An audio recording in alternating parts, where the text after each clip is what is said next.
2 years ago, one of my good buddies who lives out in the Pacific Northwest came out to Chicago to visit me, and we ended up riding together. And when he showed up with his bike, he was essentially riding a TT frame set that was built up to be a road bike. And ever since then, I've always been intrigued about this idea regarding what it would be like dynamically to take essentially a TT frame set and set it up as a road bike myself. What we have here is VeloBuild's brand new flagship Aero road bike. This is their 368, aka the AeroTrace. It's super aero, it's chunky, it's heavy. It had a lot of the modern features you would expect in a road bike. So let's talk about some of the details on this bike. Now, the first thing I want to talk about is the price. And full disclosure, VeloBuild, they did send me out this frame set for testing and review.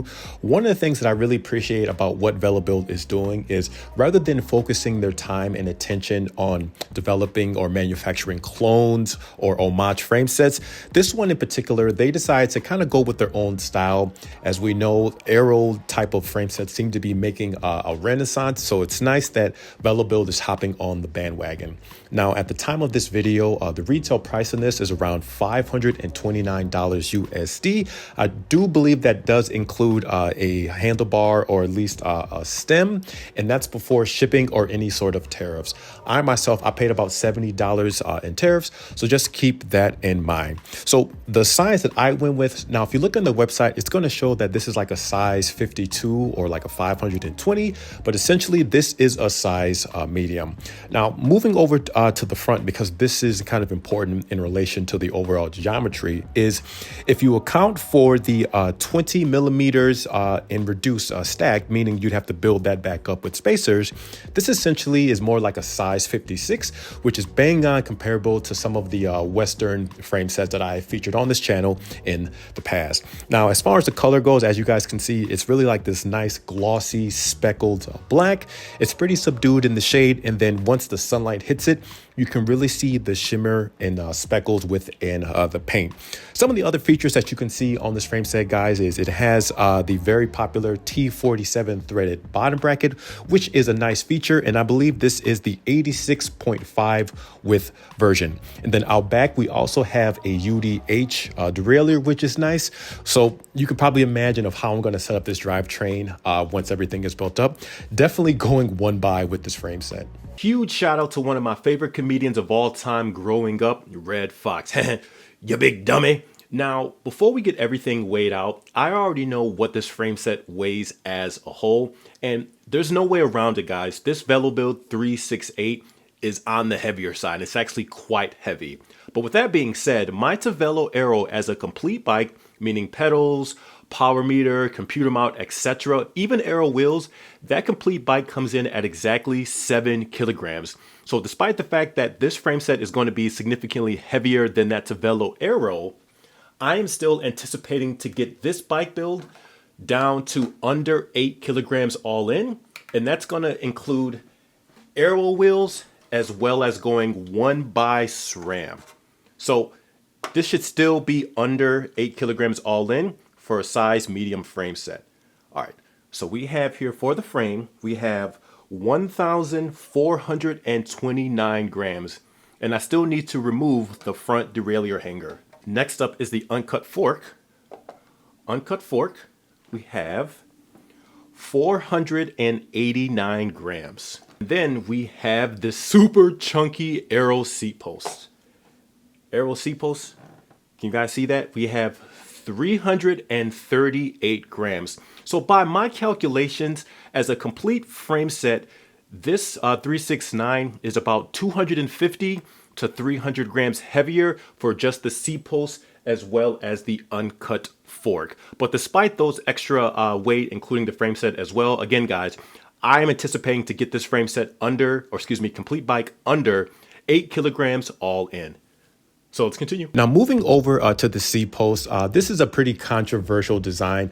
I myself personally, I don't have an issue with this design. The reason being is because even though it's not the best looking seat post design ever, or at least a saddle clamp, it makes for easy adjustments to the forward and aft position on your saddle. Now, for myself, because I'm constantly testing and reviewing bikes, trying to really dial in my bike fit can be kind of cumbersome and tedious at times. And so being able to easily make those adjustments on the go in my opinion, makes a lot of sense. And for just how chunky and thick this seat post is, in my opinion, it really only makes sense to go with this particular style of saddle rail clamp. Let's take a look at the supplied hardware for this VeloBuild 368 frame set. So of course we have the compression plug as well as the headset bearings, top and bottom. Next up, we have the spacers. These are just standard spacers from VeloBuild, and they work in harmony with the supplied stem. Now, the length on this stem is 120 millimeters in length. And the nice thing about this design is it allows you to run the hydraulic cables internally through the head tube. However, the only problem with this design, and I've actually ran this particular stem on previous frames from VeloBuild, particularly the 177, is if you want to run spacers above the stem, you basically cannot run this top cap right here.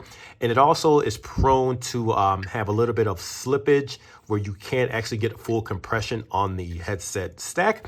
But that shouldn't be an issue here because I'm pretty sure that VeloBuild has sorted that out. Now, moving over to some of the other hardware. So it comes with a separate set of saddle rail clamps.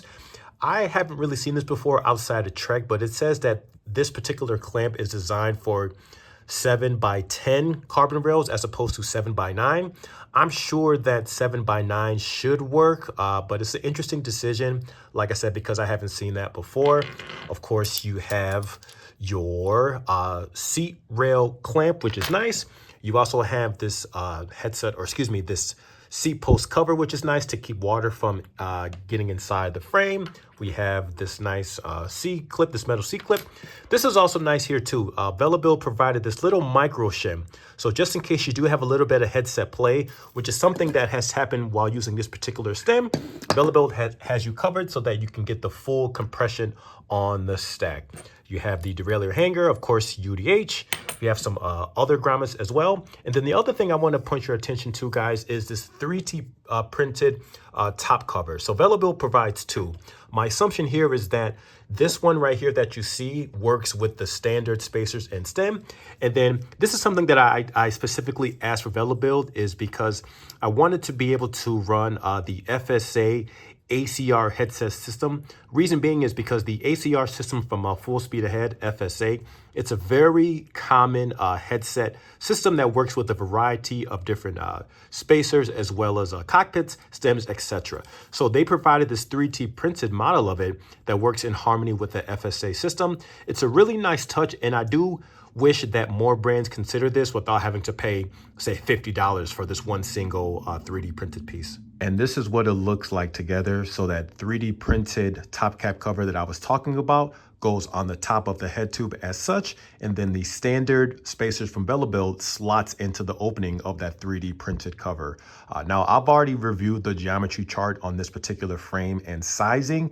And essentially, in order for me to get the same exact bike fit as all of my other bikes, particularly my Scout Foiled, which has a slammed stem, I will need to run at least 20 millimeters of spacers. So right there we have 10, and then I'll need just one more, and that should give me essentially a 1-to-1 fit on this 368 frame set from VeloBuild compared to my Scout Foil RC Pro. And then the other 3D printed headset cover from VeloBuild, this is the one that works in harmony with the FSA ACR cockpit system. Now, I actually have an FSA ACR compatible one-piece cockpit that should slot in precisely with the dimensions on the opening on this top cap cover, but I think I'm going to try to give the 120 stem another go, and if it happens to not work out, then I'll just resort to that other cockpit. But again, it's nice that VeloBuild provides these options with the frame set. Another nice detail from VeloBuild has to do with the design of this seat post wedge.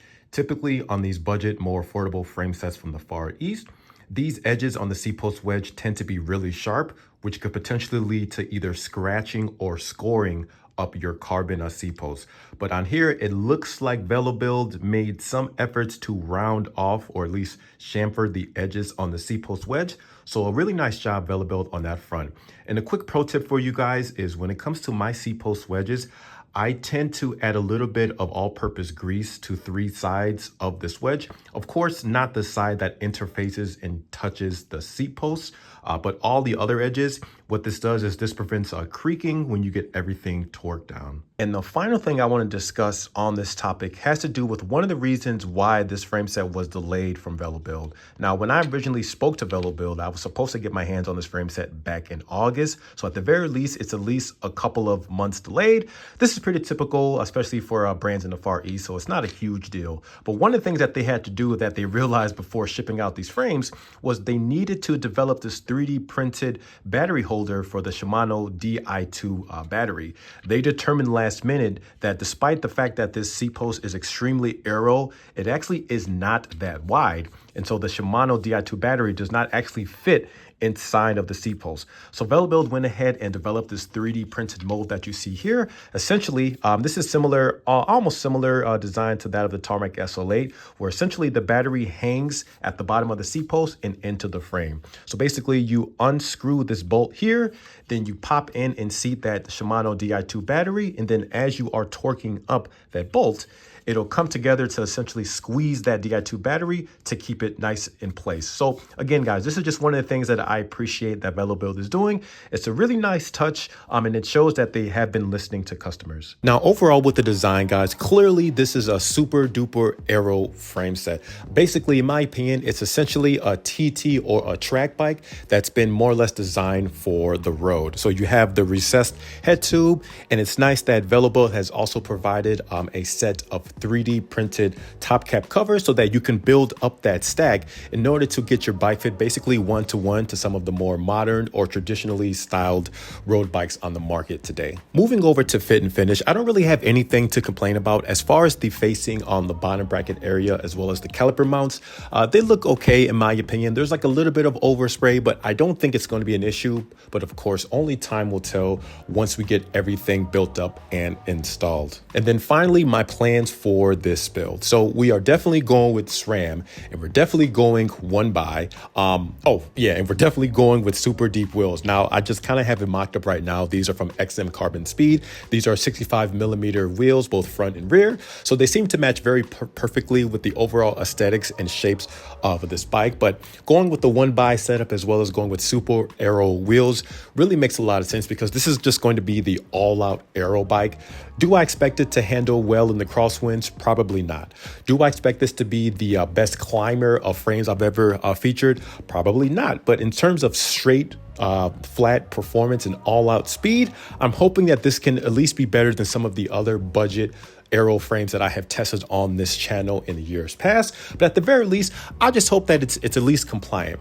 When you have the seat post here, as you guys can see, now visually it looks like it should be super harsh, but what I found myself personally is this particular style of seat post actually does a good job of soaking up some of the road vibrations and imperfections. So I'm hoping that the head tube area is super stiff. I'm hoping that the bottom bracket area, because there is a lot of carbon here, it is a heavy frame set. I'm hoping that the bottom bracket area is also very stiff. The one thing that I'm really keen on discovering or finding out is how the back end of this bike behaves. One of the other things I've noticed too with these more budget aero frames is sometimes the rear end can be sloppy, which is weird considering of just the fact that this is an aero bike. So we're going to test that out, of course. We're going to swap in a bunch of different wheels on here to see what it's like to ride this bike dynamically. But I am looking forward to this build, guys.